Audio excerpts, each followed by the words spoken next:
How's it going, guys? I am that socially awkward gamer you probably forgot existed, otherwise known as IAmPattyJack. Welcome to Hope or Nope. This is the series where we talk about upcoming games and whether we think they are going to be a success or not in the gaming industry. Today's episode is going to be talking about No Man's Sky. I think I got some really controversial opinions on this game, but we'll get to that in a second, because as always, we're going to talk about the last episode, which was on Shadow of Mordor, and we're going to go through one of the comments from that video. It's also worth mentioning that since I made that video, the game has been released officially, and I put up a review for it, so go check that out. It's really fun.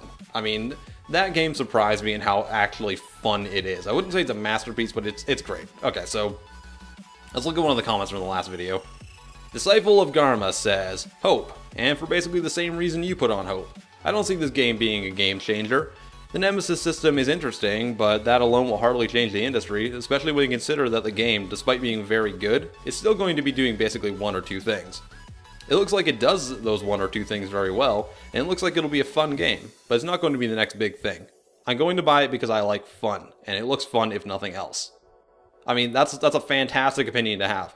The game looks fun, therefore I'm going to buy it. You're not relying on any gimmicky system that they've got going, not because, oh my god, the game looks amazing, or oh my god, I'm buying it because all my friends have it. You buy a game because it looks fun, and I can tell you that Shadow of Mordor is very fun. Go check out my review for it. I put it up yesterday, so go check it out. Good on you, Disciple of Garma. Alright, so let's start talking about No Man's Sky. This is being developed by Hello Games and published by Hello Games. They're a small indie developer of about 10 people. And some of them were formerly in EA and among some other developers, so they've got a bit of experience behind them. They also developed the Joe Danger games, starting back in 2010, and that's a pretty critically acclaimed series. I don't think I've ever seen a bad review for those games. I played a little bit of the first one, and I enjoyed it, but that's kind of all they've done. They've done a few other games that aren't quite as notable, so I wouldn't say they're an experienced dev, but they at least seem to know what they're doing. So let's talk about No Man's Sky, though. What is it? I mean, you've probably seen the trailer. It was released back in 2013. It was a person walking through a cave, then they went outside into this world inhabited by apparently procedurally generated monsters and creatures and stuff, and you're like walking around seeing like dinosaurs and like birds and like little mammals on the ground and stuff. And it was saying like, oh, you discovered a new species and stuff. Then the guy went into a spaceship and then he blasted off into space. He flew around for a while, found this big Starfleet battle. He kind of took part in that. Then he went over into another planet and like seemingly instantly flew down into the atmosphere, and it was like a whole new procedurally generated world apparently. And it's going to be like a big multiplayer game where everyone's always finding like this infinite universe and galaxies of worlds and stuff, and it pretty much promised us the world. And that's where my first concern comes with this game, because it's a game that's promising you an infinite world, an infinite amount of things to do, and anytime a game does that is when I get instantly skeptical nowadays, because procedurally generated is fine. I like procedurally generated stuff if it's done right.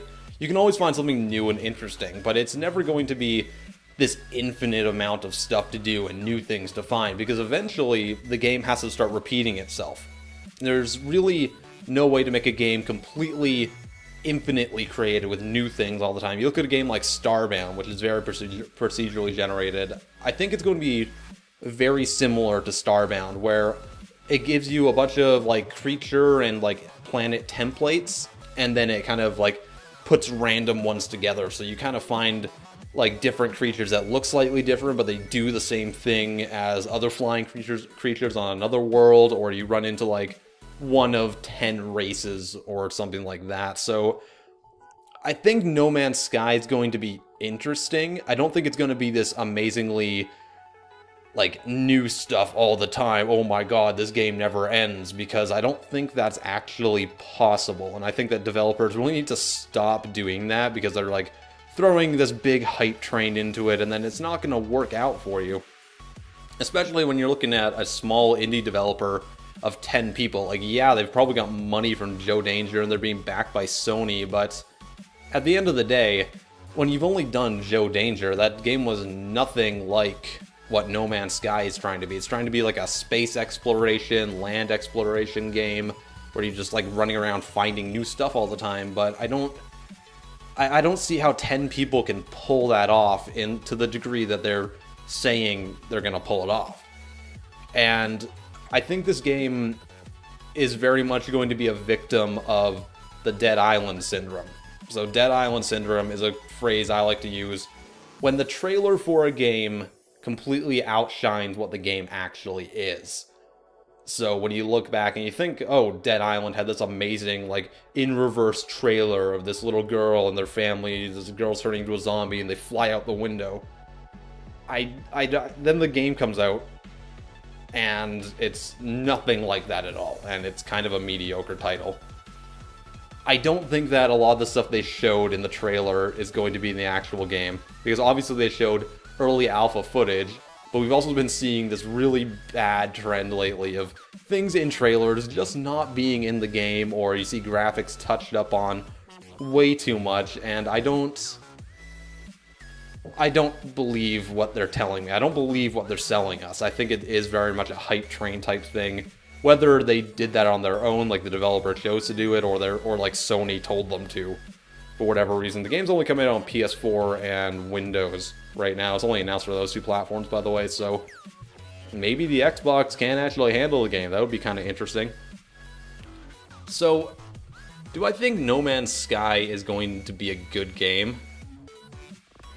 I'm gonna say no, because as much as I want it to be, as much as it looks like it has a lot of potential, it reminds me of Spore.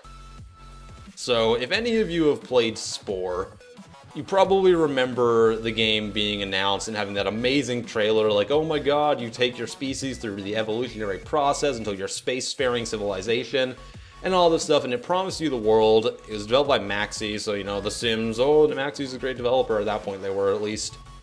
And then the game came out, and it was really just a bunch of mini-games, and it had kind of like I would say a subpar creation system as well. Everything kind of looked wonky when you were done with it, and the game under-delivered for everyone's expectation was.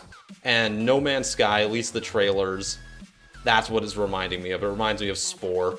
And that's not a good thing. That's far from being a good thing. So, hope or nope on No Man's Sky. Unfortunately, I'm going with nope, because I think it's going to be an overhyped game. I think it's not going to deliver on everything it's promising. I don't think it's possible to deliver on everything it's promising. And I think it'll end up really hurting the final product. So, that's my opinion. And if you guys have your own opinion and you'd like to share it with me, please preface your comment with hope or nope, and then tell me why you think the game is going to succeed or why you think it isn't going to succeed. I really want to hear both sides of the story and both opinions, so please let me know. I'll reply to as many comments as I can, and I'll feature one or two of them in the next video. I am PattyJack. I will see you guys next time.